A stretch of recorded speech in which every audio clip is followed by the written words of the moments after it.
Alam nyo, ang dami ko nang naririnig at napapanood tungkol sa viral fixed chocolate from Dubai. Sobrang sikat niya at maraming locals ang na-inspire gumawa ng sarili nilang version.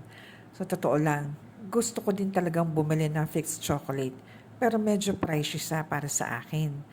Buti na lang, may mga local versions na mas affordable at mukhang masarap din naman. Example na nga nito, nakita ko sa Facebook page ng Mama Ritz Resto sa Manggahan, Pasig City. Paalala lang ha, hindi po ito paid sponsor. Pero na-curious ako kaya naisip ko, at hindi ko subukan yung small version. And guess what? Hindi ako talaga nabigo.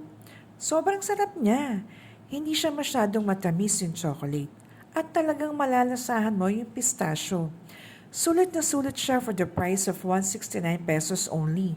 So, uulit ba ako? Definitely yes.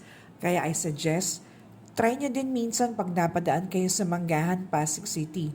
Sobrang worth it, lalo na sa presyo.